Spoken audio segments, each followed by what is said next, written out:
नमस्कार, बड़ी खबर पर बड़ी और सार्थक बहस के साथ हम लेकर हाजिर है आज की पंचायत में हूं आपके साथ रीमा पराशर।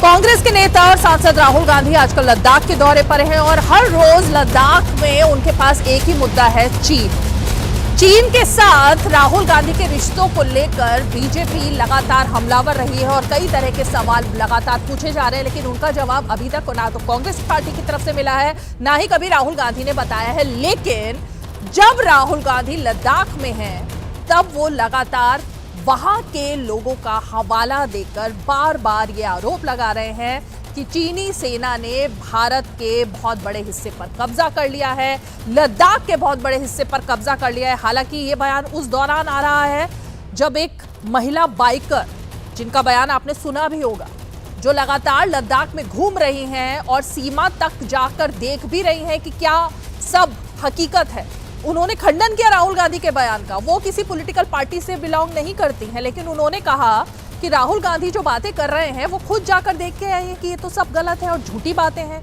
क्योंकि जिन चौकियों की बात राहुल गांधी कर रहे हैं उन पर तो भारत का कब्जा है और वहां चीन के सैनिक दूर दूर तक नहीं है।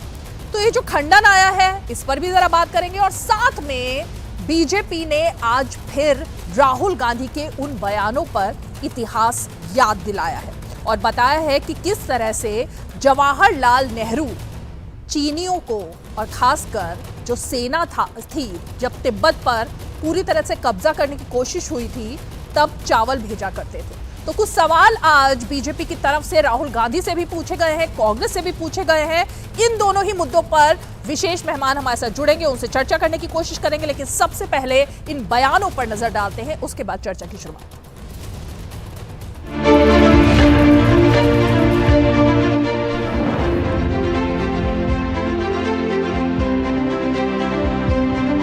मामला जमीन का है और बीजेपी के लोग जो आपकी जमीन है आपसे लेना चाहते हैं।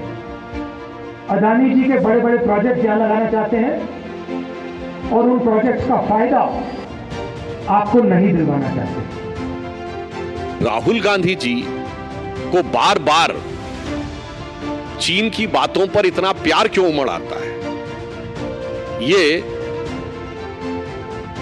राजीव गांधी फाउंडेशन को मिले हुए दान का एहसान है या चीन की कम्युनिस्ट पार्टी के साथ हुए करार का इकरार है कि बार बार वो भारत सरकार से तकरार करने को तैयार रहते हैं? हजारों किलोमीटर जमीन हिंदुस्तान की चाइना ने हमसे छीनी और दुख की बात है कि हिंदुस्तान के प्रधानमंत्री ने ऑपोजिशन की मीटिंग में कहा कि हिंदुस्तान का 1 इंच किसी ने नहीं दिया है। माहौल ऐसा दिख रहा है कि चाइना ने भारत की जो LAC थी उसको ब्रीच करके वो आगे बढ़ गया। जहां पे कुछ वर्ष पहले तक भारतीय सेना गश्त करती थी वहां पे उसको गश्त करने नहीं दिया जा रहा। देखिए, चाइना जो है हमेशा बॉर्डर के इशू पर बातचीत करना नहीं चाहता और every time the Chinese has always been stating this golden word, overall relation. अब ओवरऑल रिलेशन उनका मतलब क्या है कि आप बॉर्डर पे मत बात करिए। उस जमाने में हिंदी चीनी भाई भाई का प्यार था और आज जो है वो इकरार है। तो मैं इस विषय पर जवाब चाहता हूं कि ये साफ करें 2 बातें।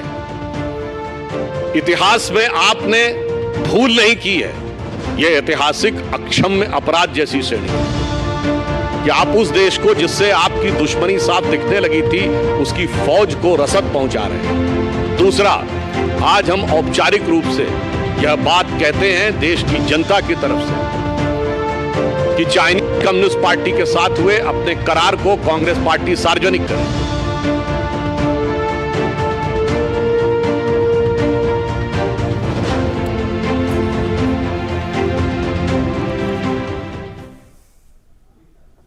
एक और विडंबना है कि राहुल गांधी का बयान ऐसे मौके पर आ रहा है जब आज ही चीन को प्रधानमंत्री ने 2 टूक कह दिया। जब मुलाकात हुई और उसके बारे में विदेश मंत्रालय की तरफ से बयान जारी किया गया, तब यह बताया गया कि किस तरह से सीधे तौर पर चीन को झुकाया सरकार ने और कह दिया कि तब तक माहौल ठीक नहीं हो सकता, रिश्ते ठीक नहीं हो सकते जब तक कि LAC पर जो भी स्थिति है उसको ठीक नहीं किया जाए और बनी रहे यथास्थिति।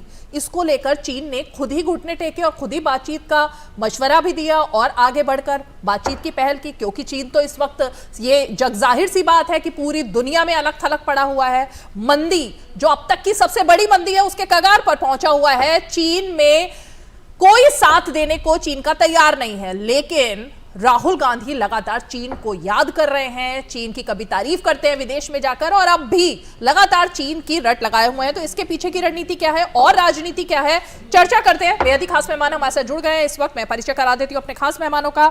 हमारे साथ इस वक्त बीजेपी की सांसद और नेता अपराजिता सारंगी जी जुड़ गई हैं। स्टूडियो में हमारे साथ दो खास मेहमान जुड़ गए हैं, प्रोफेसर भुवन भास्कर जोशी जी जो कि प्रवक्ता है समाजवादी पार्टी के, और हमारे साथ संजय गुप्ता जी भी स्टूडियो में मौजूद है जो कि प्रवक्ता है शिवसेना उद्धव गुट के। तहसीन पूनावाला जी हमारे साथ जुड़ गए हैं जो कि राजनीतिक विश्लेषक हैं, और हमारे साथ मेजर जनरल रिटायर्ड सुधाकर जी भी जुड़ गए हैं जो कि रक्षा विशेषज्ञ हैं। उनसे भी हम जानने की कोशिश करेंगे कि सच्चाई क्या है। लेकिन मैं तहसीन पूनावाला जी, आज जो दो सवाल, अहम सवाल बीजेपी ने पूछे राहुल गांधी के बयानों के बाद, उस पर आपसे जरा रुख जानना चाहूंगी। एक कि वो जो डील हुई थी, राहुल गांधी जब गए थे और जिस तरह की तस्वीरें भी सामने आई थी, अभी तक उसका खुलासा नहीं किया है, बीजेपी का आरोप है, तो वो खुलासा कब होगा और क्या आप कर पाएंगे? और दूसरी बात, जो इतिहास के पन्नों में दर्ज है कि चीन के साथ जो हमारा इतिहास रहा, उस वक्त चावल क्यों भेजे जाते थे जवाहरलाल नेहरू जी के टाइम पर, और उस चिट्ठी का भी जिक्र हो रहा है जो सरदार पटेल ने लिखी थी, उसमें कई सारी बातें थी जिनके खुलासे हुए हैं। इस पर थोड़ा सा रिएक्शन, फिर आगे बढ़ते हैं। नीमा जी, आपके शो में शिरकत करने का मौका मिल रहा है इसलिए मैं आपका शुक्रगुजार हूँ। सबसे पहले अव्वल तो मैं मेजर जनरल साहब का बहुत बहुत शुक्रगुजार हूँ। उन्होंने हमारे देश की सेवा की, इन जैसे सैनिकों की वजह से हम सब सुरक्षित हैं। So thank you sir for your services to our country. देखिए, मान लेते एक सेकंड, हाइपोथेटिकली मैं सारे सवालों का जवाब देता हूं। मान लेते हाइपोथेटिकली राहुल गांधी देश के खिलाफ है, अखिलेश यादव देश के खिलाफ है, उद्धव ठाकरे देश के खिलाफ है, सब देश के खिलाफ है।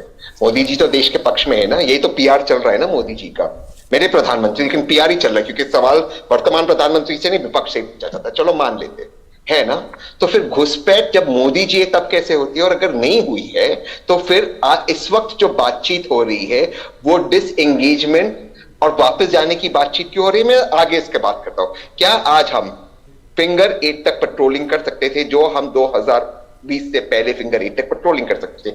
क्या इस बात में सच्चाई नहीं है कि लद्दाख के डीजीपी ने रिपोर्ट में लिखी थी कि 67 पेट्रोलिंग पॉइंट्स में से 23 पेट्रोलिंग पॉइंट पर इस वक्त भारत की सेना नहीं कर सकती थी, और वो रिपोर्ट डीजीपी रिपोर्ट से निकाली गई थी। मैं खुद आपको बताता हूं, मैं ज्यादा समय नहीं लूंगा, लेकिन मैं चाहता हूं इस वक्त इंटरप्ट ना हो, आपके दर्शकों को सुनना बहुत जरूरी है। देखिए, हर वर्ष मार्च और मई के दरमियान भारत और चीन के बीच में लद्दाख में मिलिट्री एक्सरसाइजेस होते हैं, दोनों सेनाएं करती है। 2020 में भारत ने मिलिट्री एक्सरसाइज नहीं किया, वो ऑपरेशन नमस्कार कर रहा था कोविड को लेकर, लेकिन चीन की सेना ने मिलिट्री एक्सरसाइज की, नो डाउट अबाउट इट। बहुत गहराई से सुनिए, हमारी वहां पे जो फोर्स है Indian Tibetan border patrol force, उन्होंने 18 चिट्ठी देश के गृह मंत्रालय को लिखी, क्योंकि वो सेंट्रल फोर्स है, वो होम मिनिस्ट्री के नीचे आती है, और 19 सैटेलाइट इमेजेस गए कि जब चीन का मिलिट्री एक्सरसाइज हो रहे थे वो घुसपैठ कर रही थी। 19 सैटेलाइट इमेजेस गए। इसके बावजूद पहले सिक्योरिटी ग्रुप चीन पे कब बैठी? मई के अंदर। मैं मानता हूं हमने उनके 300 लोगों को गिराए, हमारे तो 20 लोग शहीद हुए हैं ना कर्नल संतोष बाबू के साथ। क्यों मैं पहला सिक्योरिटी ग्रुप बैठा? दूसरी बात, हाल में G20 की जो समिट हुई बाली के अंदर, माननीय प्रधानमंत्री, में G20 की बात करता हूं, एक्सटर्नल अफेयर्स मिनिस्ट्री ने बोला सिर्फ हाय हेलो हुआ जी जिनपिंग और माननीय नरेंद्र मोदी जी के बीच में। हमने बात मानी, देश के हमारे प्रधानमंत्री, एक्सटर्नल अफेयर्स मिनिस्ट्री ने बात की। इसके बाद चीन ने कॉन्ट्रडिक्ट कहा नहीं, प्रधानमंत्री जी ने बात शुरू की कि हमें बातचीत करना चाहिए, और फिर भारत की एक्सटर्नल अफेयर्स मिनिस्ट्री ने इसे माना।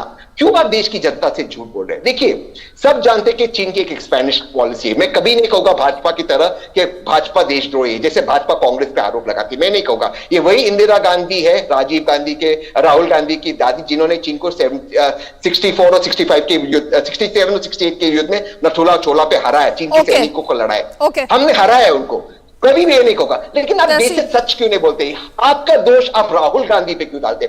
आज हम पेट्रोलिंग नहीं कर रहे लद्दाख पे 23 पॉइंट। एक सेकंड वो रिपोर्ट ऑफ द ऑरिजिन क्यों नहीं कर रहे? ओके तहसीन पूनावाला जी, मैंने तो एक पॉलिटिकल सवाल पूछा था क्योंकि राहुल गांधी पॉलिटिकल जवाब बयान दे रहे हैं वहां पर। मैंने ये जानना चाहा था चाइनीज कम्युनिस्ट पार्टी के साथ जो करार हुआ था उसकी अभी तक जानकारी सार्वजनिक क्यों नहीं की गई है, उस पर तो कोई जवाब आया नहीं। लेकिन एक मिनट, आपने क्योंकि काफी एक लंबे तरीके से अपनी बात समझाने की कोशिश की है। अपराजिता जी के पास मैं बीजेपी के रिएक्शन के लिए जाऊं, लेकिन क्योंकि आपने तो बॉर्डर की बात की है और सेना की बात की है और चीन की बात की है, तो मैं इस पर जरा मेजर जनरल सुधाकर जी के पास ही जाऊंगी। सुधाकर जी, ये जो पॉइंट्स यहां पर तहसीन पूनावाला और राहुल गांधी बार बार रेज कर रहे हैं बॉर्डर को लेकर, मैं पहले आप ही से सच्चाई जानना चाहूंगी, फिर मैं सारंगी जी के पास जाऊंगी। रिमा, बहुत बहुत धन्यवाद। नमस्कार, हमारे व्यूअर्स को भी शुभकामनाएं। ये बहुत एक नाजुक इशू है जो कि ओपन मीडिया में डिस्कशन नहीं होना चाहिए मेरे विचार के मुताबिक। ये देश के सिक्योरिटी के बरखिलाफ एक कदम लिया जा रहा है। जितना भी ओपोजिशन लीडर, मैं एक्चुअली एक मिलिट्री रिटायर्ड जनरल हूँ, पॉलिटिकल संस्था से मैं बिलोंग करता हूं। मेरा कोई पॉलिटिकल लीडरशिप के खिलाफ या फेवर में बोलना सही नहीं होगा, लेकिन एक देश का नागरिक होने के नाते चंद एक बुनियादी इश्यूज को मैं करेक्ट करना चाहता हूं। ये जो आप कह रहे हैं 67 पीपीज, ये 67 नहीं है, 65 पीपीज है। 65 पीपी चाइना स्टडी ग्रुप के जरिए से ये एक्चुअली 76 से फॉर्मुलेशन करके 96 में ये प्रोमलगेट किया गया था, और इसमें से चंद एक पीपीज हैं जिसके आगे पेट्रोलिंग हो नहीं पा रहा है। लेकिन उन चंद एक पीपीज के साथ जो ताल्लुक रखता है, नंबर एक जगह है देपसंग बल्ज, जो कि बॉटलनेक या बुटसे के आगे पीपी 10, 11 अल्फा, 12 और 13, 5 पीपीज जहां पे वो ब्लॉक लगा रखे हैं। और दूसरा है डेमचौक की तरह। ये दो जगह है जहां पे चाइनीज, आप मान के चलिए, चाहे इंट्रूजन बोले या अख्तियार कर रखे हैं, पेट्रोलिंग को आगे जाने की इजाजत नहीं दे रहे हैं। ये है दो जगह। इसके अलावा मैं सिर्फ एक चीज याद दिलाना चाहता हूं, मैं इंसिडेंटली मैं पीएचडी कर रहा हूं रिटायरमेंट स्टेज पे, how to find amicable solution to Indo China border issue. इसी के मेरा पूरा फौज का ज्यादातर नौकरी इंडो चाइना बॉर्डर के साथ रहा है। शायद मेरे से ज्यादा हैंड्स ऑन एक्सपीरियंस किसी का नहीं होगा। खूब सारे किताब पढ़ रखा हूं मैं, बहुत सारे article south Asian time, New York के लिए लिखता हूं, राजस्थान पत्रिका के लिए लिख रहा हूं। तो यहीं पे मैं कहना चाहता हूं, किसी का नाम नहीं लूंगा मैं, जो ये बयान दे रहे हैं, मैं सिर्फ इनकी याददाश्त के लिए कहना चाहता हूं। अक्साई चीन जो दिया गया on a platter to China, 38,000 square kilometer, इसका जस्टिफिकेशन क्या है? शख्स का वैली जो सीड किया है पाकिस्तान ने 1963 टू चाइना, 5,180 स्क्वायर किलोमीटर, ये इसका जस्टिफिकेशन क्या है? कौन दिया है इसको? इसी तरह मिंसर एक एनक्लेव है जो माउंट कैलाश के बेस में है। Once upon a time in undivided British India empire में यहां पे हमारा कॉन्सुलेट, डिप्लोमेटिक रिप्रेजेंटेटिव हुआ करते थे। ये अभी किसके पास है? चाइना के पास है। इसकी क्या जवाब है? काश्कर में एक कॉन्सुलेट जनरल होता था अनडिवाइडेड, जब ब्रिटिश इंडिया एम्पायर होता था, एंड सो एट जाइडुला। ये अभी चाइना के टेरिटरी में जो बोलते ईस्ट तुर्कमेनिस्तान, आज के दिन में उसका नाम है जिनजियांग प्रोविंस। इसका क्या जस्टिफिकेशन है? जो काराकोरम हाईवे बना हुआ है from Kashgar, passing through Gujarat and through Gilgit Baltistan करके पंजाब की तरफ, पेशावर की तरफ जा रहा है, इसकी क्या है? पाकिस्तान का जस्टिफिकेशन कौन दे सकता है इसका? मैं इन्हीं से पूछना चाहता हूं, पॉलिटिकल लीडरशिप हो या न्यूट्रल पार्टी हो, कोई सब, मैं उस जगह में हूं जहां से हमारे लीडरशिप सवाल उठा रहे हैं कि चाइना ने ले लिया है। क्या हमारे लोगों को पता है जहां से ये बयान दिया जा रहा है कि ये जगह, ये 1962 के लड़ाई के टाइम में घुसपैठ जो हुआ है, अलग अलग लाइन है। आज के दिन में आप व्यूअर्स को समझा नहीं पाएंगे ये लाइन। मैं सिर्फ यहीं पे कह देना चाहता हूं, जो एक लेगेसी पॉइंट है उसके ऊपर ओपन मीडिया में चर्चा करना सही नहीं है। अभी सरकार मेरे अंदाज से सही कदम उठा रहा है। ये बातचीत दोनों देश के बीच में करके जितना जल्दी बॉर्डर को सेटल किया जा सकता है, ये देश के हित के लिए, हमारे लिए, एज ऑल्सो चाइना के लिए। Back to you Rima. Tahseen ji रुकिए, आ रही हूँ मैं, एक मिनट रुकिए। नहीं ये तरीका तो ठीक नहीं है, क्योंकि बहुत सारे सवालों के जवाब उन्होंने दिए और बहुत सारे सवाल पूछे उन्होंने और 2 सवाल मैंने भी पूछे, लेकिन अभी तक उसका जवाब नहीं मिला। लेकिन मैं एक मिनट रुको, तहसीन जी रुकिए। उन्होंने कहा 2 पॉइंट्स, सॉरी मैं उसका मैं पॉइंट बता रहा हूं। जनरल साहब मैं दोबारा से आपको थैंक यू कहना चाहता हूं। उन्होंने आपको करेक्ट भी किया है तहसीन पूनावाला, जो गलत जानकारी लगातार कांग्रेस की तरफ से बाहर निकल रही है उसको करेक्ट भी किया उन्होंने। नहीं, मैं दोबारा से बता रहा हूं। जनरल साहब प्लीज आप बीच में मत बोलिए। जनरल साहब थैंक यू वेरी मच आपकी सर्विसेज के लिए। 26 पीपीस पे अब हम पेट्रोलिंग नहीं कर रहे। मैं आपको पेट्रोलिंग पॉइंट्स बता रहा हूं। पेट्रोलिंग पॉइंट्स 5 to 17, 24 to 32, 37, 51, 52, 62, इन सारे पेट्रोलिंग पॉइंट्स पर डीबीओ के आगे कराकोरम पास तक हम नहीं जा सकते, 35 किलोमीटर अंदर। और जनरल साहब मैं एक बात से अपनी बात समाप्त करता हूं। आपने जो लास्ट बात बोली और उसी में मैं बीजेपी को एक्सपोज करूंगा, क्योंकि ऐसा लगता है कि बीजेपी की बातें चल रही है तो एक्सपोज करूंगा। मान लेते आपकी बात के डिफरेंस ऑफ ओपिनियन है व्हाट इज द बॉर्डर या व्हाट इज द एलएसी, मान लेते हैं बात को, 1 मिनट आपकी बात को मैं मानता एक क्षण के लिए। तो क्या भारत ने अपना क्लेम छोड़ दिया है फिंगर 8 पर? क्या भारत ने छोड़ दिया है? वो चीन कुछ भी करे, आज हम चीन की भाषा बोल रहे हैं माननीय प्रधानमंत्री भाजपा और जो कुछ रिटायर्ड लोग आर्मी के, मैं आपकी बात नहीं कर रहा हूं, या भारत छोड़ा है ना? नहीं, मुझे रोकना पड़ेगा। हो रहा है सर, नहीं हो रहा है। आपकी किताब सेना के सवाल पर इस तरह की डिबेट मैं नहीं करना चाहती। दूसरी बात, अब रिटायर्ड लोगों पर भी सवाल खड़े हो रहे हैं। सेना के कुछ लोग जो कांग्रेस की लाइन को झुठला रहे हैं, जो उनको इतिहास याद दिला रहे हैं, उनको लेकर भी सवाल खड़े करने हैं। जिन्होंने वहां पर सरहद पर काम किया है, जो वहां डटे रहे, उनके ऊपर तो सवाल आप लोग खड़े कर ही रहे हैं। मतलब राहुल गांधी तो लगातार कह रहे हैं हमारे सैनिक पिट रहे हैं, उनको चीनी मार रहे हैं, चीनी सैनिक, ये तो वो लगातार बोलते ही आ रहे थे। लेकिन लद्दाख में अपराजिता सारंगी जी, मैं आपके पास आना चाहूंगी, क्योंकि तहसीन पूनावाला लगातार एक एक करके वही बातें दोहरा रहे हैं जो राहुल गांधी कह रहे हैं।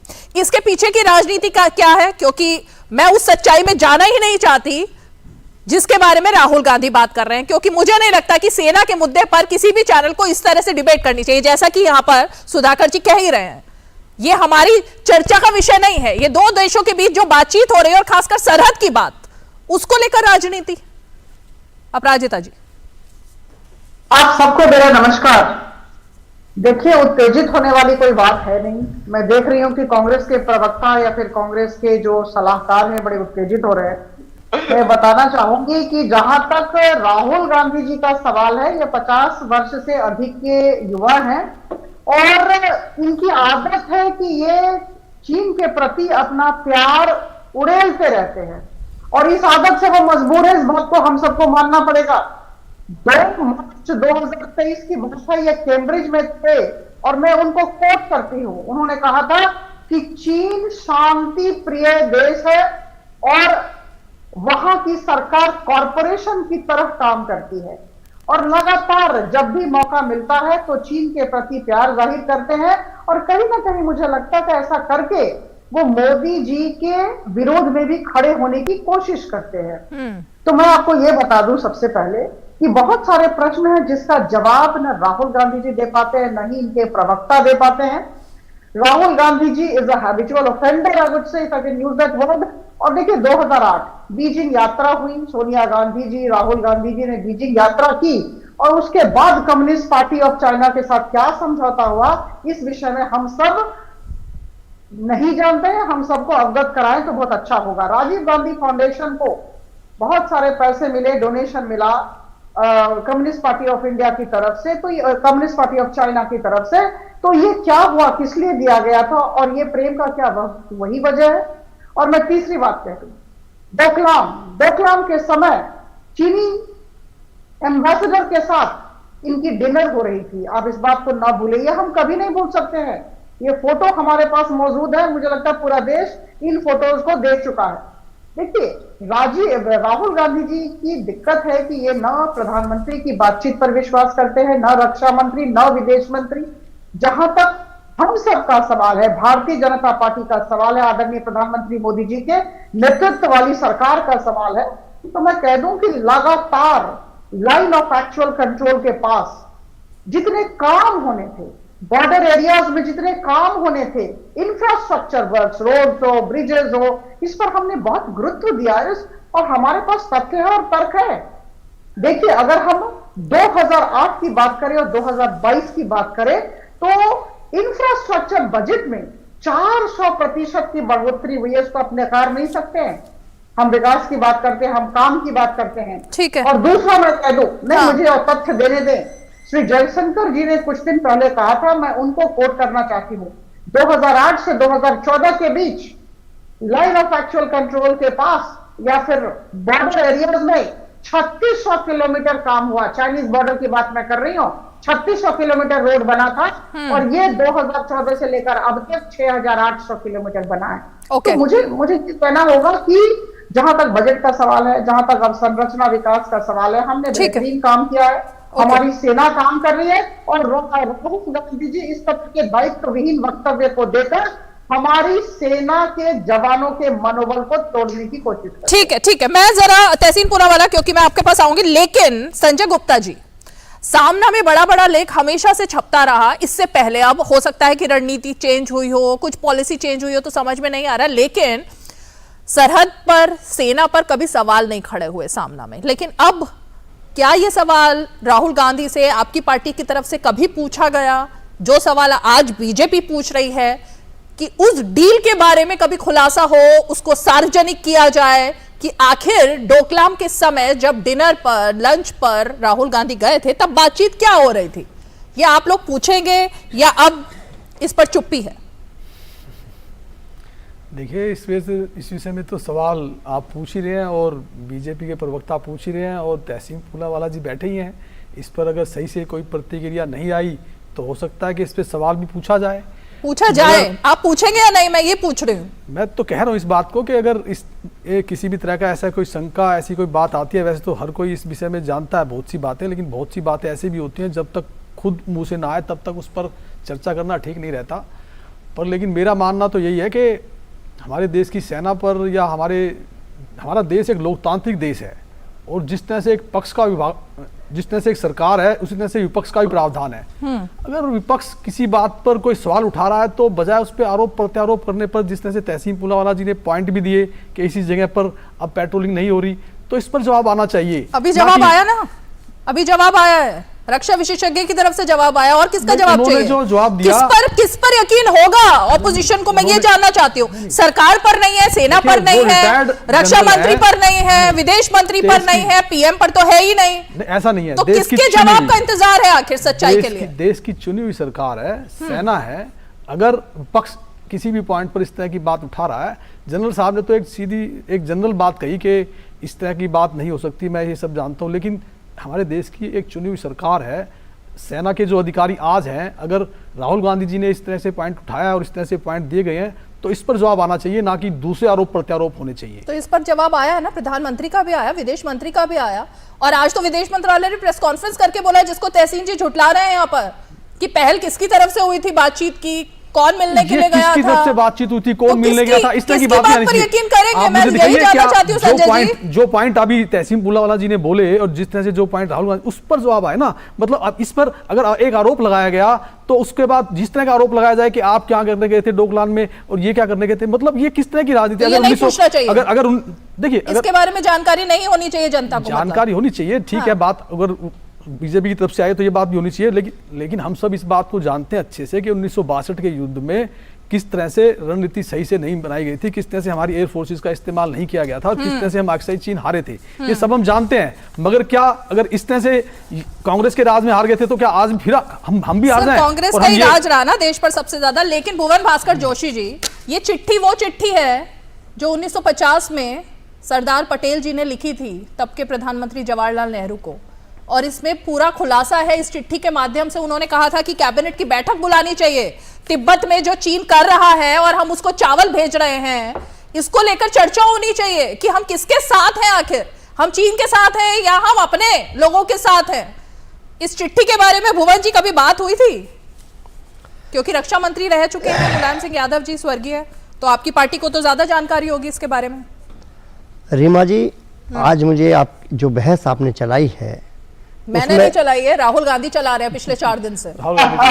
ठीक बात है, राहुल गांधी जी के कारण हम यहाँ मैं चाहूंगा कि मैंने बहुत धैर्य का परिचय जरूरत से ज्यादा दिया है, उतना ही धैर्य का परिचय आप लोग भी दें। आपके चैनल ने चलाई है, राहुल गांधी ने चलाई है या हम सब जो पैनलिस्ट हैं इन्होंने चलाई है, लेकिन बहस चल रही है, ये बात सत्य है, इसीलिए हम लोग यहां पर बैठे हैं।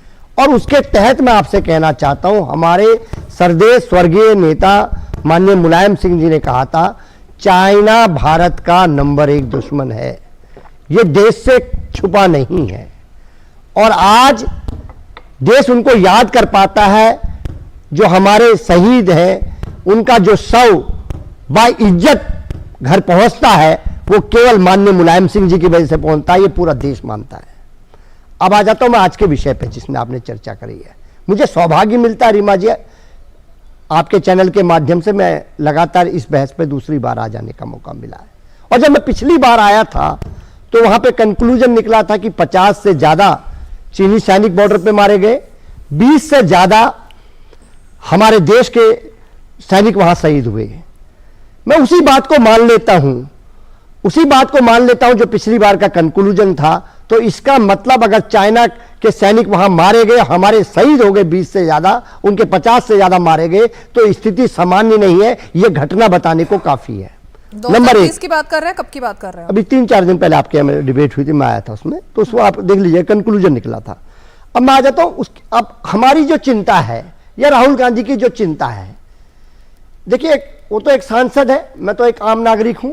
एक आम नागरिक को भी देश की बॉर्डर्स की चिंता है, सैनिकों की चिंता है। हम सैनिकों का पूरा देश सम्मान करता है। 140 करोड़ देशवासी जब सोते हैं तो हमारे सैनिक जागते हैं, इसीलिए हम लोग सुरक्षित सो पाते हैं।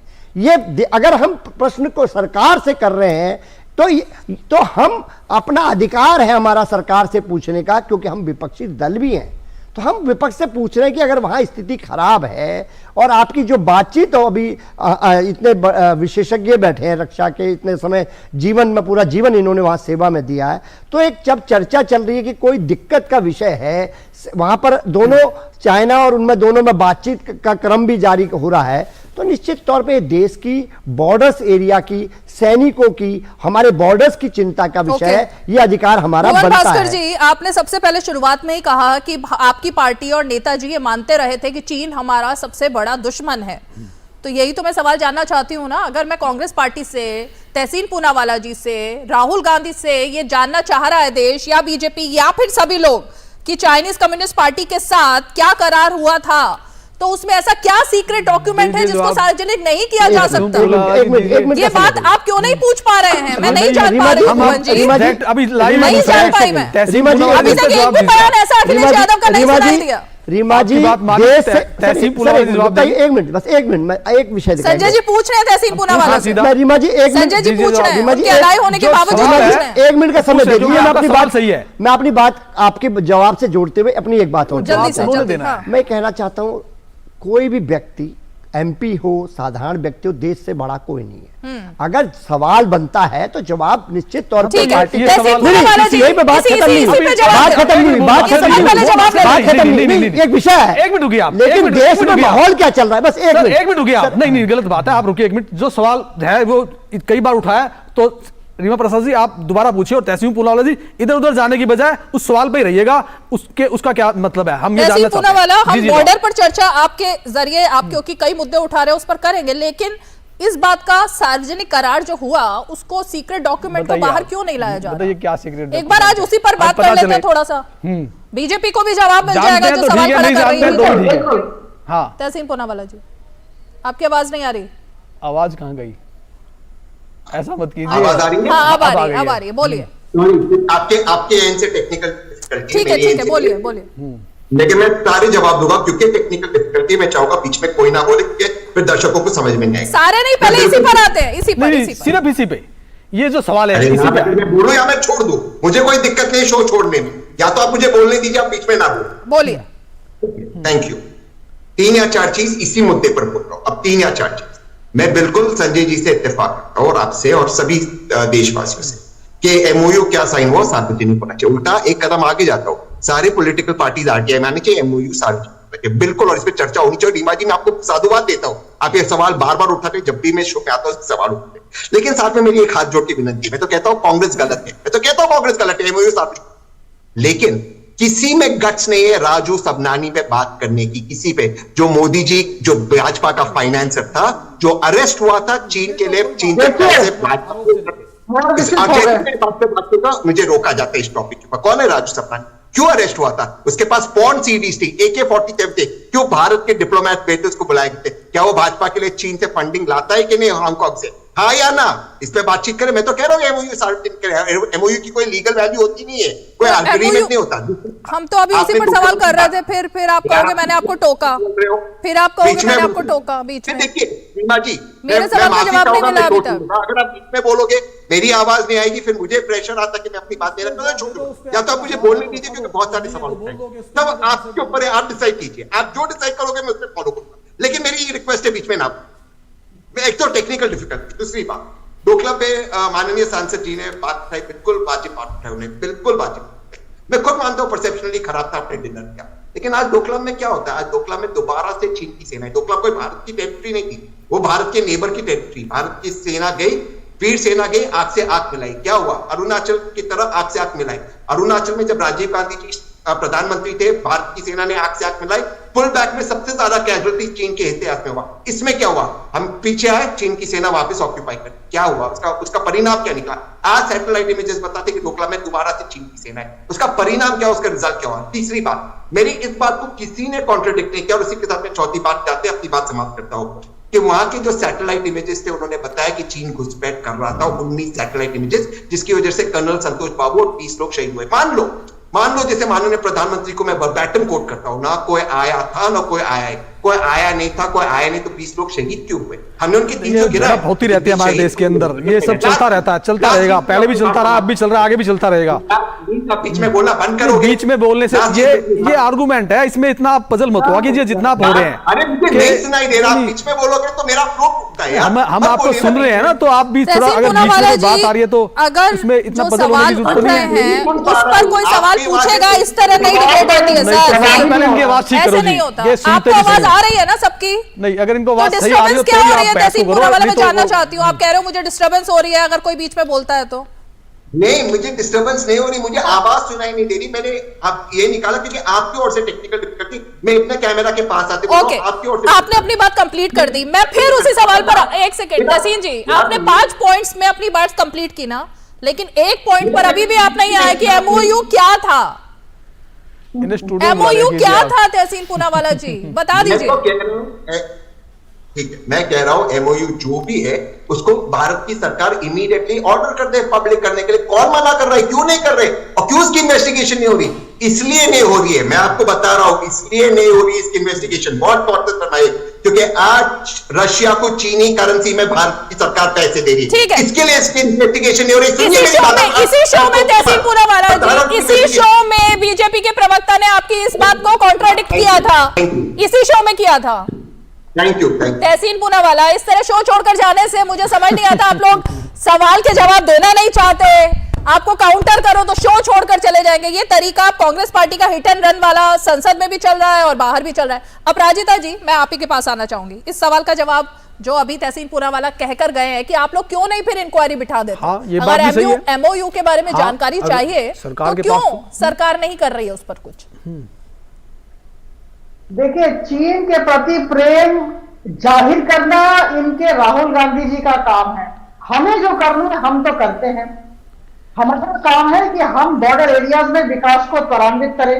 हमारा काम है कि वहां LAC के पास इंडो चाइना रिलेशनशिप में नॉर्मलाइजेशन हो और शांति स्थापित हो। मैं आप सबको याद दिला दूं कि चीन से प्रेम किसी का नहीं है। आप कहते हैं कि चीन से जी के साथ ब्रिक्स समिट में प्रधानमंत्री जी ने क्या बात की, मुझे लगता है इससे हमारी सरकार की नीति और नीयत बहुत अच्छे तरीके से स्पष्ट है। मैं पहली बात बता दूं कि हमारे प्रधानमंत्री जी ने बहुत ढंग से कहा कि सबसे पहला शर्त है कि ये जो संबंध है ये सुधरे, और ये सुधरेगा तब जब हम LAC से जुड़े हुए शर्तों को सम्मान दें। एक दूसरा, हम शांति के लिए पहल करें, और ये शांति के लिए जो पहल करना है यह भारत भी करे और चीन भी करे। तो मुझे लगता है कि इसके बाद अब प्रधानमंत्री मोदी जी की सरकार की नीति नियत पर प्रश्न चिन्ह लगाना बिल्कुल गलत है। प्रश्न वह नहीं है, प्रश्न है कि राहुल गांधी जी का प्रेम क्यों उमड़ता है। और मैं आपको बताना चाहूंगी कि ये एक बार नहीं, दो बार नहीं, बार बार ये होता है। सर्जिकल स्ट्राइक, एयर स्ट्राइक पर भी इन्होंने प्रश्न चिन्ह लगाया था। तो हर बार जब लोकसभा के अंदर भी हम बातचीत करते हैं, उस पर भी हर एक बात पर प्रश्न चिन्ह लगाया जाता है। तो मुझे लगता है, जैसे मैंने कहा, हैबिचुअल ऑफेंडर, और कहीं ना कहीं मुझे लगता है कि सुरक्षा की बातों को लेकर अज्ञानता भी है। ठीक है, कुछ कहना है इसलिए कहना है, मोदी जी को विरोध करना है इसलिए कहते हैं। तो उनकी बातों को मुझे लगता है बहुत ज्यादा सीरियसली, गंभीरता के साथ लेना भी समय की बर्बादी है। ओके, मैं सुधाकर जी आपके पास आना चाहूंगी, लेकिन संजय गुप्ता जी, आई थिंक कि आप इस पर कुछ रिएक्शन देना मैं इसमें ये कहना चाहता हूँ कि चीन के साथ किसी का प्रेम नहीं है, चाहे वो हमारे देश की कोई भी पॉलिटिकल पार्टी हो। जिस तरह से 1962 के युद्ध में पंचशील समझौते का उल्लंघन करके और जिस तरह से धोखा दे करके उन्होंने हमारी ज़मीन को हथियाया था, इस देश का नागरिक, इस देश की पॉलिटिकल पार्टी सभी ये जानती हैं कि उन्होंने क्या किया और किस तरह से अभी भी जिस तरह से गलवान घाटी में चीन की सेना और हमारी सेना आमने सामने थी, उन्होंने क्या किया, ये सब हम जानते हैं। चीन के साथ किसी का प्रेम नहीं है। अगर कोई भी सवाल उठता है, कोई भी बात उठती है, तो उसका जवाब आना चाहिए सही तरीके से कि ये इसमें ये बात है। चीन से किसी का कोई प्रेम नहीं है। चीन और पाकिस्तान जैसे देशों से सावधान रहने की जरूरत है, हमारे देश को, हमारे देश की सेना को, सरकार को। नहीं, ये आपने जो कहा सही, उसका सही तरीके से जवाब आना चाहिए। जब जवाब सुनने को तैयार नहीं है ऑपोजिशन, संसद में हिट एंड रन, अभी आपने शो में ही देख लिया, मैंने सवाल पूछा, तहसीन पूनावाला शो छोड़कर चले गए। सवाल सुनना नहीं है, बात भी सही थी, सीधे सवाल सुनने नहीं है, जवाब देना नहीं है, एक तरफा तरीके से डिबेट होंगी क्या? अब तहसीन पूनावाला जी की ये बात भी सही थी कि वो जो भी एमओयू था, क्या सरकार के पास नहीं है, तो सरकार को उसको उजागर करना चाहिए। अपराजिता जी ने अभी क्या जवाब दिया? इन्होंने सीधा जवाब नहीं दिया, कोई जवाब नहीं, जनरल जवाब है। बताइए आप इस पर के जवाब जो एमओयू है सरकार के पास नहीं है, क्या जवाब दे सरकार? क्या आरोप का मतलब आरोप से ही होगा? क्या उसका आरोप का जवाब सीधा सीधा नहीं दिया जा सकता? अगर चीन के संबंधों को लेकर हमारी प्राथमिकता अलग है। एमओयू क्या था जो कांग्रेस के विषय में आप कहते हैं कि एमओयू ये था? आप बता दीजिए कि वो ये एमओयू था। आप सरकार में हैं, आपके पास सारी एजेंसीज हैं।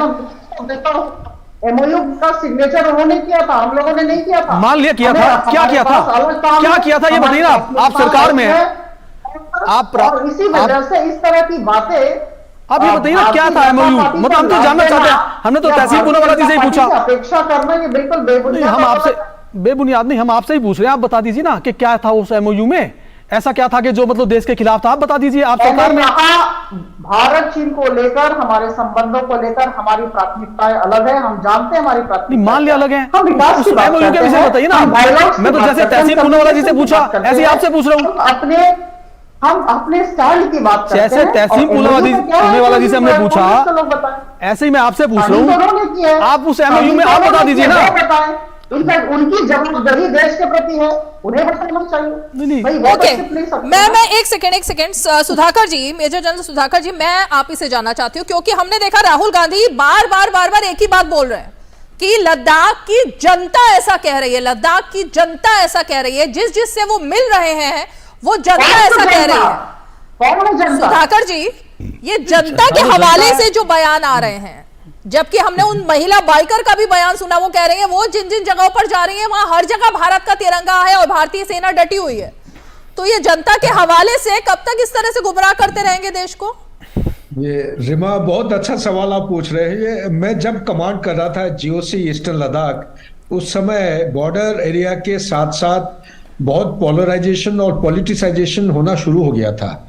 लोगों के बीच में बहुत भेदभाव शुरू हो गया था। पार्टी पॉलिटिक्स पहले पुराने समय में जब मैं कैप्टन या मेजर के रैंक पे गया था नहीं था, लेकिन एज ए मेजर जनरल देखा कि बहुत बढ़ती जा रही है। मैं सिर्फ इतना ही कहूंगा कि जब तक हम थोड़ा सा वी रिमेन माइंडफुल कि चाइना का ये गेम प्लान है, चाइना एग्जैक्टली यही चाह रहा है कि हिंदुस्तान जैसे मल्टी पार्टी डेमोक्रेटिक सिस्टम में इसी तरह बहसबाजी करे। उनका एक संस्था हुआ करता था, मेरा रिसर्च में आया है, इसके ऊपर एक चैप्टर लिख रहा हूं। माओ सी तंग के टाइम में एक मैजिक हथियार, चाइनीज में बोलते हैं मैजिक वेपन, उसको कहते हैं यूनाइटेड फ्रंट वर्क डिपार्टमेंट। ये इसी साल उसका बजट एलोकेशन बढ़ाया गया है। पिछले साल वो भी काफी सालों के बाद देते नहीं थे, पिछले साल से उनका बढ़ाया गया है। वो करते क्या है? करते यही है कि जितने नेबरिंग स्टेट्स हैं उस स्टेट के अंदर पेनिट्रेट करके डिस इंफॉर्मेशन, मीडिया को किसी भी तरह कैप्चर करके और एलिट ग्रुप जो है उनके ऊपर किस तरह वो इन्फ्लुएंस कर सकते हैं ताकि इस किस्म की टाइम वेस्टेज हो पार्लियामेंट्री टेम्पल और डेमोक्रेसी, अपना मीडिया में इस तरफ डिस्कशन हो और आपस में polarization. As it is India as a country, हमारे इतने फॉल्ट लाइन्स हैं, अगर हम इन चीजों को इन कैमरा या क्लोज रूम डिस्कशन में हम इसको ये नहीं करेंगे, ऑल पार्टी मीटिंग लेके आपस में सलाह मशवरा करके इन चीजों को मीडिया से जितना दूर रखेंगे तो उतना अच्छा है। मेरे ख्याल से सिर्फ एक चीज कहना चाहता हूं, हमारे जो को पैनलिस्ट हैं वो चले गए हैं गुस्से होके, मैं कहना चाहता हूं अब गुस्सा होकर गए हैं या निरुत्तर होकर गए हैं ये तय कर पाना मुश्किल है सर। गुस्सा होकर गए हैं या सवाल का जवाब नहीं देना चाहते थे इसलिए गए हैं, ये नहीं पता लग पा रहा। बस one more sentence if you allow me. ये जो पीपीस के बारे में कह रहे हैं, क्या उनसे आप काउंटर सवाल कर सकते हैं अगली बार जब प्रोग्राम होगा? अभी तो टाइम बहुत कम है। कोई देश अगर पीपी कोई पॉइंट को चुनता है, 65 हो, 60 हो, 100 हो, क्या ये दूसरे पार्टी जो चाइना है was it accepted by the China? ठीक है, ask him the question. If it is not accepted तो आप कैसे ये एक सिद्धांत कर सकते हैं यही पार्टी बॉर्डर है? So therefore what I am coming two is 1960 में जब चाउन लाई आए थे उनके मुताबिक यही एलएसी हम बोल रहे हैं। क्या किसी को समझ में आता है एलएसी का मीनिंग क्या है? एलएसी एक एलएसी की मीनिंग सब जानते हैं, क्यों नहीं जानते? ये जो चाइनीज टूल किट ग्राउंड में मैं खुद गया हूं, मेरे जवानों को जो दिक्कत होता था ये जब कोई लाइन नहीं है तो किस लाइन तक जाना है, किस लाइन तक नहीं जाना है, this is a big question in the minds of the soldier. तो रहेगा। मैं पूछती हूँ, रुके सुधाकर जी, मोहन भास्कर जोशी जी, ये जो चाइनीज टूल किट है उसका तो पर्दाफाश हुआ था ना अभी 2 हफ्ते पहले, सबने देखा था किस किस को फंडिंग हो रही है, उसमें पॉलिटिकल पार्टीज भी थी, नेता भी थे और कुछ मीडिया सो कॉल्ड मीडिया कर्मी भी थे। तो ये टूल किट की बात यहाँ पर मेजर जनरल सुधाकर जी भी कर रहे हैं, भुवन जी, तो ये टूल किट चलेगी अब देश में, अभी चलती रहेगी 24 तक? ये क्या करना चाहिए? मैडम क्वेश्चन सवाल मेरे से पूछ रहे हैं। नहीं सर, भुवन जी से जानना चाह रही थी ये टूल किट के बारे में, क्योंकि एक परसेप्शन की टूल किट चल रही है, एक नैरेटिव की टूल किट चल रही है और चाइना के साथ मिलकर ये टूल किट चलाई जा रही है। कौन कौन है इस टूल किट में? भुवन जी। रीमा जी, मैं आपकी बात का जवाब दूंगा, 1-2 विषय जो निकल के आए उनका भी जवाब देना, पहले मैं आपकी बात का जवाब दे दूं, उसके बाद मुझे समय दीजिएगा। मैं आपसे कहना चाहता हूं टूल किट के रूप में जो भी काम कर रहा है, जो सरकार की नज़र में है, सरकार पे सारी एजेंसियां हैं, क्यों नहीं जांच करा लेती? अभी जब प्रश्न उठा, हमारे साथी पैनलिस्ट ने भी कहा कि क्यों नहीं सरकार उस जो एमओयू साइन हुआ है उसकी जांच के, सरकार पे तो सारे हथियार होते हैं, क्यों ये अपनी जिम्मेदारी से भाग रहे हैं? क्यों ये 9 साल इनको शासन करते हुए हैं, तो क्यों नहीं उसमें कार्रवाई करे? टूल किट हो चाहे एमओयू हो, टूल किट पर कार्रवाई करते हैं तो आप ही लोग सबसे पहले प्रेस कॉन्फ्रेंस करके कहते हैं ना कि मीडिया का गला दबाया जा रहा है, लोकतंत्र की हत्या हो रही है, संविधान की हत्या हो रही है, आप ही लोगों की तरफ से जवाब मेरे को भी बोलना है। मैं टूल किट पे भी सरकार जो है कार्रवाई करने के लिए स्वतंत्र है, 9 साल का है, जवाबदेही की सरकार है तो 9 साल का इनका समय। मैं तो पूछ रही थी कौन कौन है इस टूल किट में शामिल लोग मैडम, जो चाइना के बारे में बात किए जा रहे हैं? भटक जाएगा। अरे सर, तो सवाल का जवाब तो दीजिए, टूल किट में कौन कौन है? मैंने ये बोल दिया कि जो भी अगर सरकार के पास कोई लगता है कि उनको टूल किट है, जांच कर ले। सरकार 9 साल से क्यों पंगु बैठी हुई है? पहला विषय। नंबर 2, एमओयू जो साइन हुआ है उसको सरकार क्यों नहीं जांच करने का काम करती है? ये सवाल पूछा, उस पर सारंगी जी ने जवाब भी दिया है। नहीं, सारंगी जी इस बात का जवाब दे चुकी है ना वो।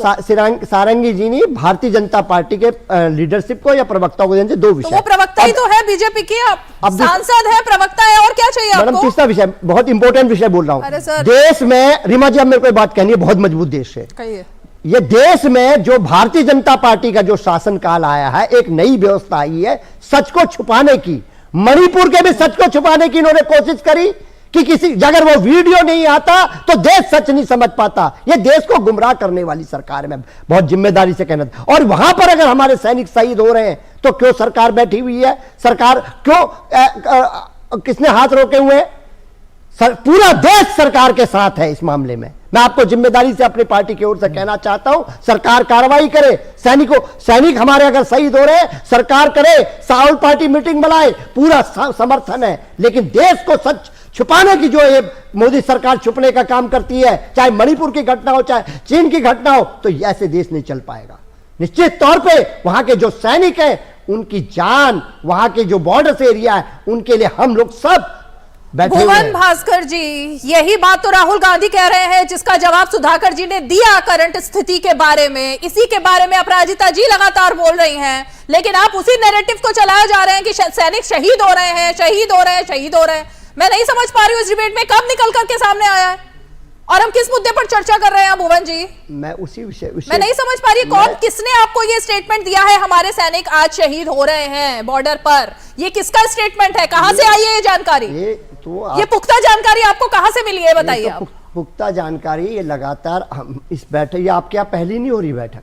अरे सर, आप आज की बात कीजिए ना। मुझे नहीं पता आपने कहां पर क्या सुना और क्या कहा। आज ये पुख्ता जानकारी आपको किसने दी है कि चीन हमारे सैनिकों को शहीद कर रहा है? ये कहां से जानकारी हासिल हुई? बता रहे हैं ना कहां से आ रहा है। बताइए। अभी आपके चैनल में हम इस बहस पे, इसी बहस पे बैठे थे। 3 दिन पहले कि आपके जो 3 दिन पहले क्या हुआ था मुझे नहीं पता, आज की बात कीजिए आप। यहाँ आज इस मंच पर बैठकर बोल रहे हैं ना हमारे सैनिक शहीद हो रहे हैं, तो आज की बात बताइए ना, कहां पे शहीद हुए सैनिक, कौन से बॉर्डर पर हुए? मैं ये कह रहा हूँ कितने सैनिक शहीद हुए बताइए। जब वहां पर जब निकल के आ रहा है, देखिए रीमा जी, इस तरह से नहीं हो पाएगा।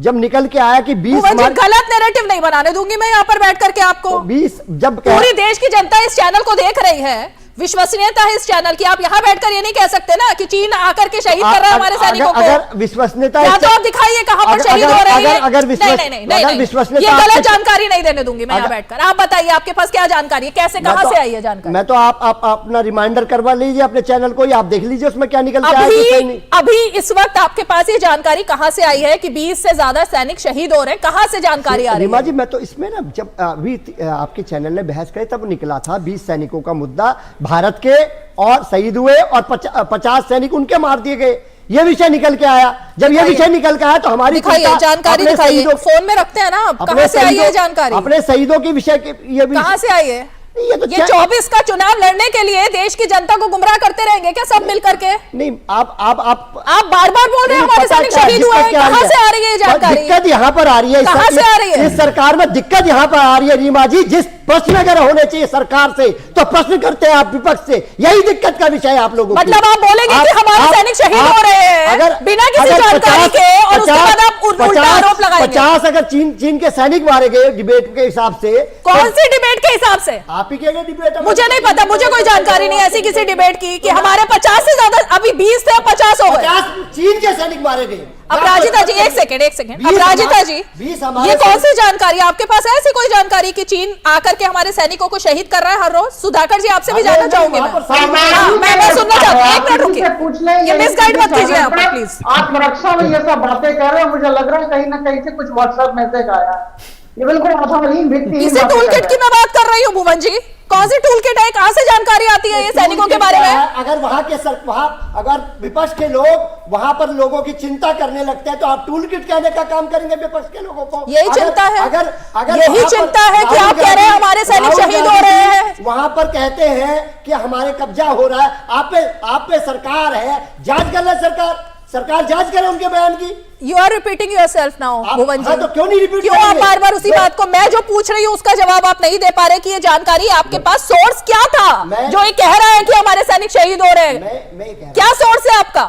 अब रीमा जी आप सुनेंगे, आप इसी मुद्दे पर जवाब दीजिए। हम पिछली बार आपके दूरदर्शन चैनल में डीडी न्यूज में बैठे सर, पिछली बार मुझे नहीं पता, मैं अभी की बात कर रही हूँ। आपने यहाँ बैठ के अभी ये बात बोली है। संजय गुप्ता जी, सुधाकर जी, ये क्या जानकारी है? कहाँ से सैनिक शहीद हो रहे हैं हमारे? 50 उनके मारे गए। और टीवी डिबेट्स के आधार पर आप तय करते हैं, इसका मतलब वही मीडिया की टूल किट, वही मीडिया की टूल किट है ये। सुधाकर जी, गलवान घाटी का बता रहे हैं। सुधाकर जी, इसी नैरेटिव की आप अभी आई थिंक बात कर रहे थे, जो अपने आप देख पा रही है कि सैनिकों के साथ क्या हो रहा है सीमा पर, जबकि ये जानकारी हमारे पास तक तो नहीं आई, अभी तक किसी के पास भी नहीं है ये जानकारी। सुधाकर जी, गलवान वाली बात बता रहे हैं। रिमा, अगर आप मेरे को इजाजत दे तो कुछ कह सकता हूँ क्या? जी आप ही से सवाल है मेरा। अच्छा, ओके, आपकी आवाज पता नहीं थोड़ा धीमी हो गई है, तो कोई बात नहीं, अच्छे सवाल आप पूछ रहे हैं। मैं तो कॉम्प्लीमेंट, मुबारकबाद देना चाहता हूं हमारे जो को पैनलिस्ट हैं, बहुत मेच्योर और रिस्पॉन्सिबिलिटी के साथ बयान दे रहे हैं।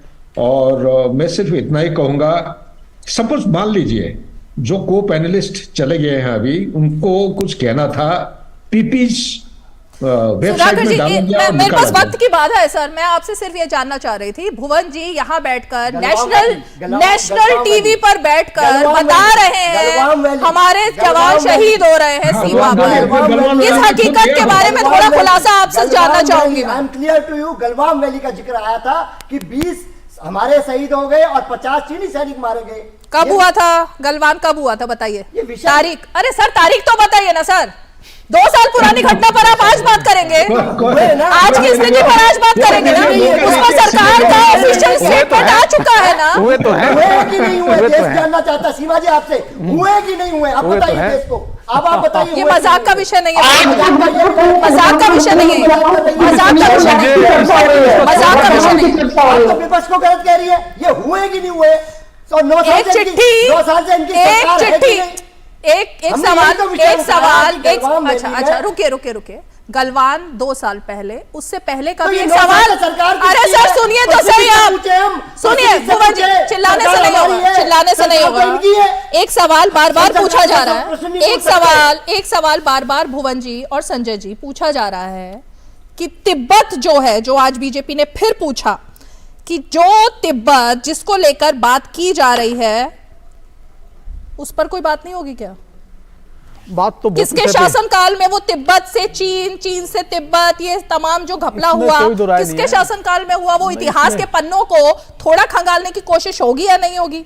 चीन को हमारा पड़ोसी आखिर किसने बनाया? पड़ोसी तो तिब्बत था, ये सवाल भी पूछा जाएगा ना। फिर ये तो बात आप 2 साल पुरानी घटना पर बात करेंगे तो 1950 उसके बाद के सालों साल की बात होगी या नहीं होगी? एक मिनट बस, इनको जवाब नहीं देना क्या? आप इतने प्रोफेसर हैं, आप प्रोफेसर हैं, बच्चों को पढ़ाते भी हैं। पार्टी के शासन प्रोफेसर भुवन, 2 साल पहले घटना घटी, प्रोफेसर भुवन जवाब देना कि नहीं देना देश को? प्रोफेसर 20 शहीद हो गए, उनके मारे गए। अगर कोई छात्र आपसे सवाल पूछेगा कि चीन को हमारा पड़ोसी किसने बनाया, तो आप क्या जवाब देंगे उनको? अपने छात्रों को जब पढ़ाते हैं तो कुछ तो बताएंगे ना कि तिब्बत पड़ोसी था, चीन कैसे पड़ोसी बना, ये कौन बताएगा? भुवन जी आप ही से सवाल है। मैं आपसे कहना हूँ, आप जो आज की जो भौगोलिक परिस्थिति है, तो चीन हमारे पड़ोस में है। आप इतिहास में गए इसलिए मैं भी इतिहास में गई, मैं तो आज ही की बात कर रही थी। आप डोकलाम लेकर आए तो मुझे तिब्बत पर बात करनी पड़ रही है। बीजेपी की मुझे इसीलिए इतिहास में जाना पड़ा है क्योंकि आप इतिहास को लेकर आए, मैं तो आज की बात करना चाहती थी। बहरहाल बहुत बहुत शुक्रिया, आप सभी खास मेहमान हमारे साथ जुड़े, और इसीलिए बहुत सारे ऐसे सवाल हैं जो पूछे जाएंगे। सिर्फ सरकार से तो पूछे जा ही रहे हैं, लेकिन विपक्ष से भी तो कुछ पूछा जाएगा, राहुल गांधी से भी पूछा जाएगा और उस पार्टी से भी पूछा जाएगा जो क्लेम करती रही है कि उसे सबसे ज्यादा हमारी सीमाओं की, हमारे सैनिकों की एक तरीके से परवाह है। लेकिन जब सवाल पूछे जाते हैं तो या तो वॉकआउट होता है या सवाल के बदले सिर्फ सवाल होते हैं, लेकिन जवाब अभी तक नहीं मिल पा रहा है। और आज भी कुछ ऐसा ही हुआ। आज 5 की पंचायत में इतना ही, सोमवार को फिर होगी मुलाकात, तब तक के लिए हमें दीजिए इजाजत। नमस्कार।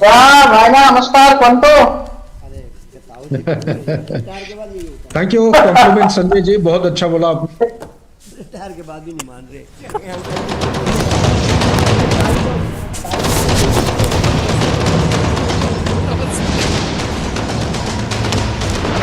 सर मुझे आपका स्टेटस समझ नहीं आ रहा, आप बीजेपी की तरफ हो या अपनी पार्टी की तरफ हो? शो में मैं